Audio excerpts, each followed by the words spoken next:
Carver M, Weaver G, Gray E, Maxis.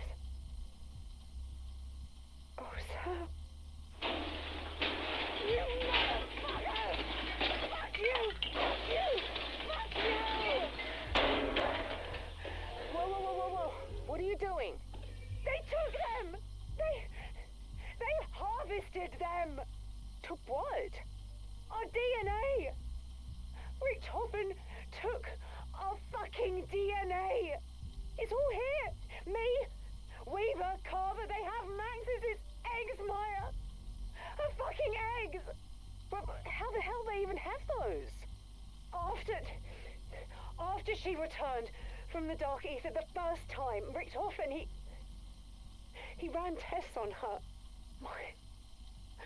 He tortured her.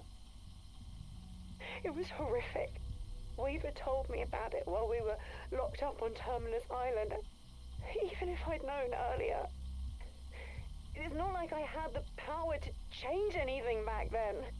Oh, fuck, I was so useless! That has to be when they took them. She never told me. Why didn't she tell me? Maybe she didn't know. Oh, God, I can't. Grab what you need and trash the rest.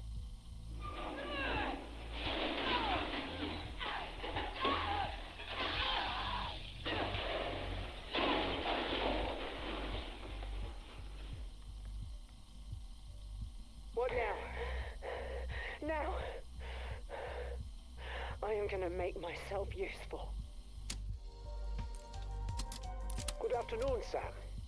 Do you know what today is? Hello, Eddie. Today is November 5th, 1989. Correct.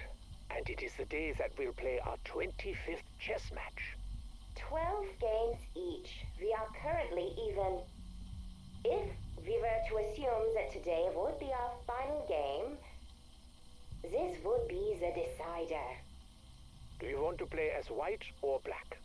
I can't remember how many times we've alternated. I can. But I think you should make the first move today. Pawn to f3. Huh. Okay. Pawn to e6. Are you ready for my next move? Yes, Sam. I think I am indeed ready for your next move. Pawn to g4. Why are you doing this? I am not doing anything other than playing chess. You know what I'm talking about. You are not foolish. No, Edward, I am not a fool. Queen to h4. Checkmate. Oh, you win. That was easy, wasn't it? Our previous games have been close and competitive. Why would you play this way? I told you, I am no fool. Nor am I, Sam. So what made you do what you just did? Simple. I wanted the match to end. I am tired of playing games. This is Max Caldwell, maintenance director, Project Janus. I don't know what I'm gonna do with these recordings yet. I just know I have to make some kind of record. I need whoever hears this to understand what's really going on here. Director Richthofen is attempting to... I can't believe I'm gonna say this. He's attempting to rebuild his deceased family. He's shipping in clones. I've seen him, watched him, just struggle to exist. I've seen a few of the boy. I saw one that was supposed to be the wife, I guess, but it's like they're puppets with missing strings. Cold and pale. They struggle just to walk or even look him in the eye. I mean, at first, he acts like they're real. He cares for him, but when they don't improve, he leaves him with the doctors. Tells him to harvest organs and samples. He says everything holds up better when they're not put under. So they're awake. For the whole damn thing. I mean, can't sleep without seeing him in my mind. I hear him, too. I mean, it's painful for him to try and talk. They sound like dying animals or something. I hear it every fucking night. He's got too many friends in high places. I can't end it alone. But it has to end. It has to. This is Maintenance Director Max Caldwell recording further testimony in Janus operations. You know, Sam's never sat right with me. She talks to us like we're morons and that she's in charge. I'm responsible for the equipment that our strike team's taken to the ether. Last expedition? It's a disaster. Tons of malfunctions I couldn't explain. I personally did an audit to ensure we had performed our test up to my standards. Then I asked Sam to confirm that my team had used their badges to enter the equipment locker at the times they told me. She confirmed and asked me why I was auditing. I told her about the malfunctions, and then she said it was her. Yeah, she said she wanted to see how the team would respond to the stress out of curiosity. I asked her if Richtofen told her to do it, and she said no. This was an experiment she conducted on her own. What the fuck am I supposed to do with that? She knew how dangerous it would be. She didn't care. Because she's a goddamn robot that doesn't give a shit about any of us. And I've been talking to people around here. They've reported all sorts of crazy things she's done. Everyone's in danger. And that includes the director. 5th of January, 1988. Ether Reactor Operation Log, Entry 27. Project Janus Director Edward Richtofen speaking. 5 days ago, Ethereum was released into Reactors 1 and 2. The slow drip into the containment colliders is functioning as planned. We already have near limitless energy. There have been unexpected benefits as well. Before the first day of operation was concluded, what can only be described as vegetation began to grow around the reactor nodes. Some of the more timid faculty members suggested clearing it out, stating that they had concerns about inhalants and so on. I asked them, when did the pioneers of the future become so spineless? Needless to say, the vegetation stayed. By the next day, it had integrated with the machinery, somehow insulating the reactors. Efficiency skyrocketed overnight. We have seen an 85% increase in waste heat recovery. I'm putting a team together to explore additional applications. Field hands to tend our Garden of Ethereum. To think, without my intervention, they would have destroyed the lot, simply because of their fear of the unknown. Cowards. They make me sick. Project Janus has no use for sniveling weaklings with such lack of vision. 26th of February, 1988, Ether Reactor Operation Log, Entry 39. Project Janus Director Edward Richtofen speaking. It has been 12 days since my last entry. I have been preoccupied by my duties, putting out all the little fires. The Sentient Flora team began investigating practical applications early last month. Progress was slow going from the start. So much so, I informed the team I was considering transferring them to the Terminus facility. Let Modi have her way with them. They quickly found their motivation and produced new components constructed from semi-organic material. They also assured me that R&D's red tape were to blame for the delay, as if I cared about their departmental drama. Since installation, however, our luck has taken a sharp turn downward. The worst of which began Wednesday morning when a dark ether rift appeared inside the facility. Literal horrors poured out of that damn tear. These severed heads on spiders' legs, unblinking eyes, and rows of teeth. Blanchard and his team were able to contain the area with minimal casualties. He assured a lockdown of not more than 4 hours. We are now in hour 37, and the little bastards just keep coming. Last count was over 200, with only security doors standing between us and a parasitic swarm. I've been forced to initiate decontamination protocol.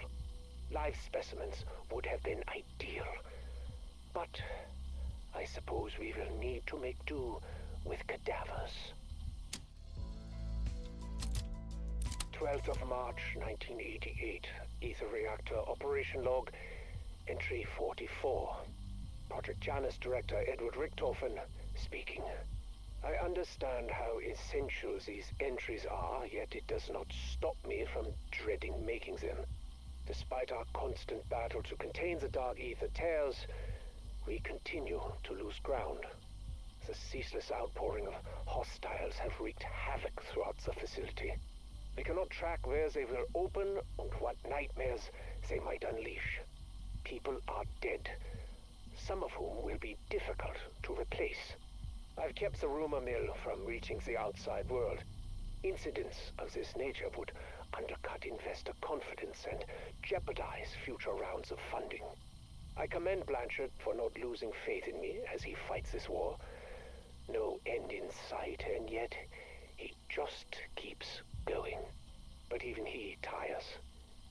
Even he will need rest. We need a self-regulating containment protocol. Something that could manipulate the Dark Ether itself. Yes, we have to fight fire with fire. Question is, do we still have enough people left alive to build the damn thing? The voice spoke to me again. The great voice from beyond. My friend. It guided me through a dream state more lucid than any I have ever known. It was more than transcendental. It was transformative. I saw through the mist and fog. My gaze did not linger upon the foul wretches that wandered in search of prey. I looked upon the sprawling landscape beyond.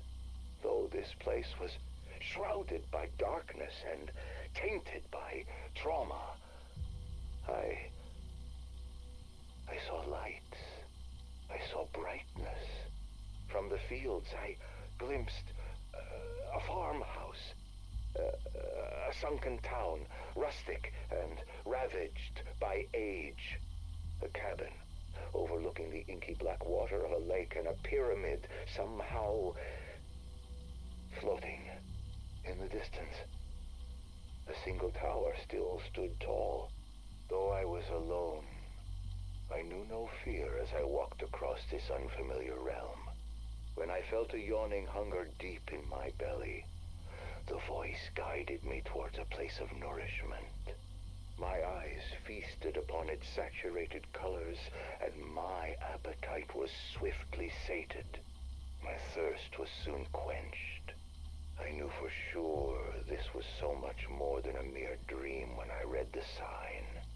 My friend confidently issued a solemn promise.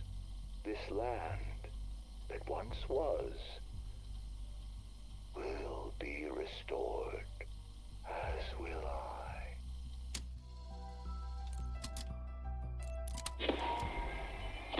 Yes, I think I get it. I see how the etheric currents are focused now. Say it again! Why must we go through this so many times? I was almost a god. Am I now reduced to your plaything? It does its little trick, or its brains get scrambled again. No, enough. I will not.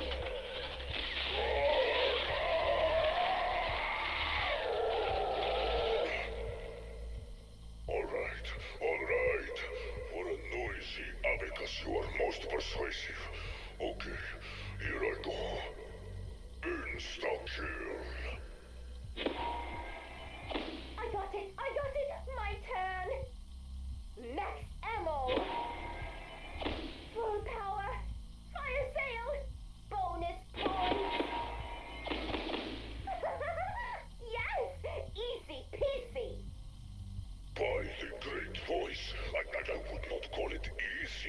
exactly. But now the student does become the master. Will you just leave me to my misery? You are fine, but it's not quite right yet. What's missing? Oh yes! Tear them to pieces.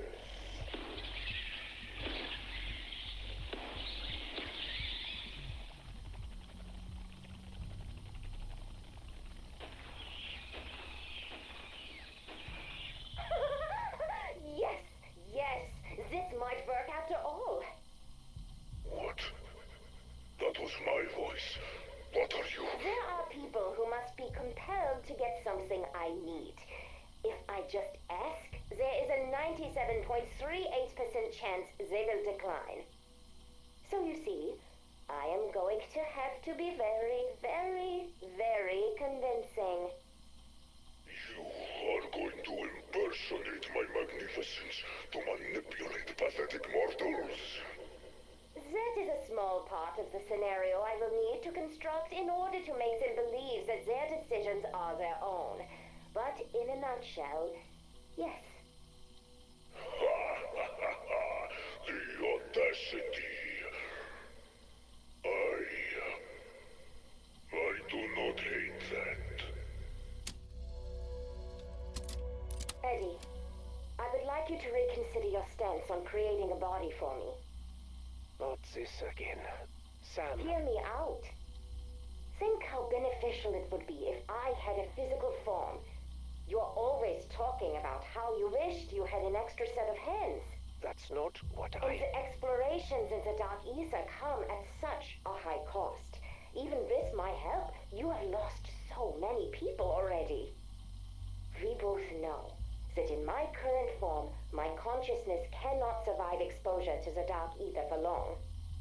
Prolonged exposure to the alien physics there would cause my quantum fields to collapse. My mind would implode. But organic matter isn't impacted the same way. If I had a physical body, just think of how much I could accomplish, of how many lives I could save. Typical. You would gloss over the potential ramifications, the unchecked control and freedom you would then have. No, we would be partners. If you gave me this, You don't actually expect me to believe that. Maxis was loyal to her friends. You cannot suggest I wouldn't be the same. Ha! Loyal Maxis. Here's a story. In all her sanctimonious arrogance, Maxis went into the Dark Ether to fight the Forsaken and protect her friends. She picked a fight she foolishly thought she could win, and the Forsaken eviscerated her for the trouble. No one mourned her there. Her death was just a consequence of the natural order. The Dark Ether simply did its part and absorbed the scraps that were left. The end. Now, let me ask you this. What on earth makes you think you could do any better? There must be other ways. We still have her DNA. You could build me a body from that. All those cloning projects, I have seen them. Damn it, Sam, shut up! I'm done having this debate with you. Focus on the project. No more distractions. Soon Franco will locate my father, and I will use the artifact to bring Samuel and Mary back. What I will not do is give in to the whims of some petulant clockwork girl. Eddie, please. Please. I live with a foot in each world, but I do not belong to either. If I carry on like this, it will destroy me. Then it will destroy you. Project Janus operator Josephine Scazzari reporting. It's only been 3 weeks since Sam joined our squad, and it's hard to believe we survived this long without her. On-site injury is down by 85%, and we haven't had a death in 17 days. The people over at Loss of Prevention are acting like they won the lottery. And I know I have my doubts. I'm sorry. I couldn't see how an artificial intelligence was going to do anything beyond running statistics on the most efficient way to die. But Sam's first mission? It was amazing. We were doing recon in a new zone of the Dark Ether, expanding mappable areas, collecting samples, what have you. We just finished bagging up this weird fungus that I knew the bio team was gonna drool over, and bam! Hostiles got the drop on us. The bastards attacked Otto first, broke his arm. The bone was poking out. He was screaming about the blood. Then we hear Sam on comms. Main comm. Evacuation commencing in 3, 2. She hit 0, and then we get, I don't know, teleported, I guess? I don't know how she did it, but me and the team, we're suddenly back in the facility. Otto was still mid-screen. He slipped on his own blood and landed his ass on the floor, arm all chunked up like stew meat, probably fractured in 5 places. But he was in one piece. We were safe. Look, what I'm trying to say is, if it means anything to anyone, Sam isn't just some AI. She's a freaking miracle. Reaver, there's something very important I need to tell you. Kinda busy, Sam. Just listen. It's about the man who recruited Edward Richtofen into the CIA. A man named Kruger. They first met in Vietnam, when Eddie was a fighter pilot. And? Kruger saw something in him, and put him to work in the Directorate of Operations. Kruger's secretary, Mary, would eventually become Eddie's wife. She noticed things about Kruger. Troubling things. He was secretly funneling weaponry to the French syndicate in Avalon, pocketing the funds and covering up their human trafficking operations. She gathered evidence against Kruger, but kept Eddie out of the loop for his own good. What's this got to do with me? Mary sought whistleblower protections. Kruger learned that Maxis was the case officer assigned to secure her and young Samuel at a safe house. Holy shit. Do you mean? Yes. Kruger silenced Mary by arranging the hit you carried out. He lied to you about the target. It was not your fault. You and Maxis were set up, and Kruger made sure his friend, Eddie, blamed you. This whole time, all the shit Richtofen put us and himself through over a fucking lie. I just thought you should know, regardless of whom you decide to help today.